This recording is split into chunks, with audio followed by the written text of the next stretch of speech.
Mount Snowdon, or Wyddfa, excuse my Welsh, is the highest mountain in Wales at an elevation of 1,085 metres above the sea level and the highest point in the British Isles outside the Scottish Highlands.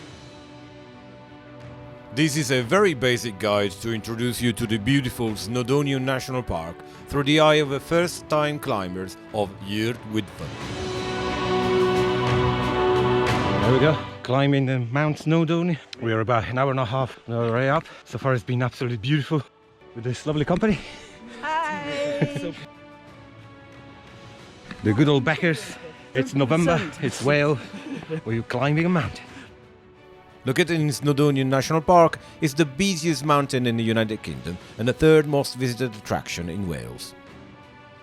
On the 17th of November 2022, the Snowdonian National Park Authority announced that they are going to use the Welsh name Wyddfa for Snowdon and Eryri for Snowdonia.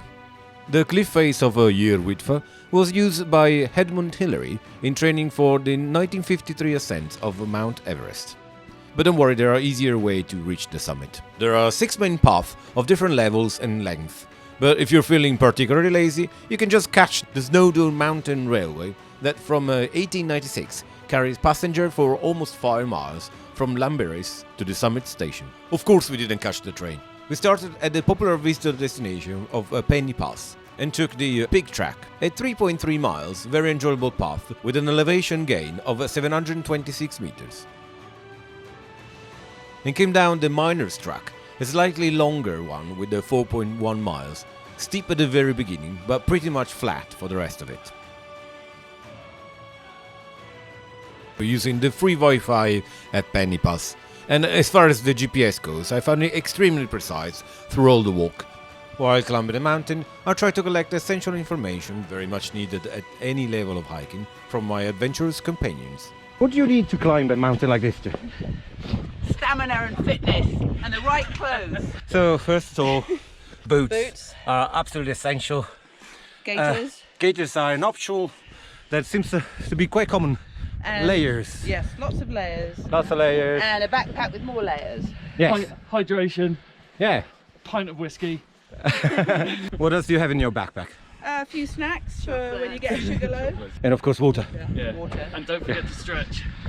The Pig Track has a constant gentle climb for over 3/4 of the way, letting you admire the outstanding views without being too worried about where you put your feet.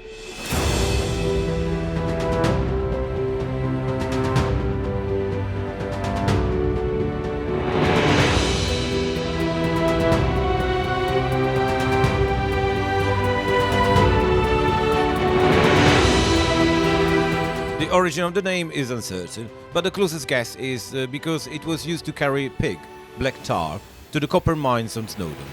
The same we will encounter on the way back on the Miners' Track. And that's where we're going, up there in the clouds. Apparently there is a difference of 10 degrees between here and the end of this path, which will be in about an hour and a half.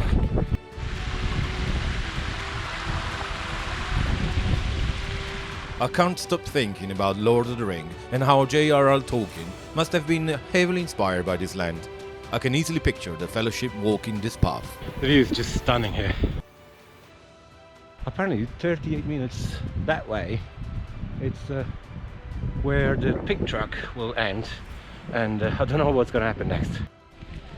Right, this is a bit challenging to show on camera, but we are now 0.2 miles from the Llanberis path. From there the summit should be about, I don't know, doesn't look that long.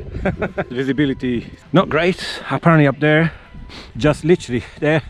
We're talking about less than 25 minutes walk from here. I just spoke with a guide and he says it's 50 miles an hour gust, and the temperatures, the real feel is at -7. It's only 1,000 meters, but somehow the oxygen level is already quite reduced up here. Or probably I'm just getting old. Here we are. This is the crossing. Mount Snowdon. You will see this type of signposting zone. It's a bit creepy. Almost look like a graveyard, but they're very useful, especially in poor conditions like today. You will find standing stone like this all along the path to all major junctions. The summit is just up there. I'm gonna attempt to go now. In Welsh folklore, the summit of Snowdon is said to be the tomb of Wyddfa An, a giant. This is claimed to be the reason for Welsh name Wyddfa, literally meaning the tumulus. Wyddfa An wore a cloak made of men's beard and was slain by King Arthur after claiming Arthur's beard. After learning about the wind gusts and the real field temperature, confirmed minutes before I reached the summit, I decided to overshoot with my outfit and I went all in. I was snug like a bug in a rug. I finally reached the summit, fully equipped with stairs. An easy walk from Summit Visitor Centre's last stop of the Snowdon Mountain Railway Station. Both closed at the time. It's actually not too bad. Although the visibility was appalling on the summit, I managed to have a quick glimpse of the valley and also spotted 2 seagulls, probably attracted by the food consumer at the visitor center. But how the first living stone ended up there, it's a mystery. About 20 minutes later, the rest of the group arrived. We had a quick, cold and windy lunch and started the descent towards the miner's track. It's here I have learned the incredible power of walking sticks. Or shall I better say, I will never climb a mountain again without them. By the time we reached the starting point, my knees were in a lot of pain and I could barely descend even on a gentle gradient 2 days later. Thanks to the geeky data of my fellow companion Rufus, I can tell you we managed to cover 12.3k in 3 hours and 42 minutes. The overall experience was outstanding, and now I understand why Wyddfa is the busiest mountain in the United Kingdom. We climbed it in November 2022, and I'm already looking forward to explore another path, with sticks this time, and the same great company.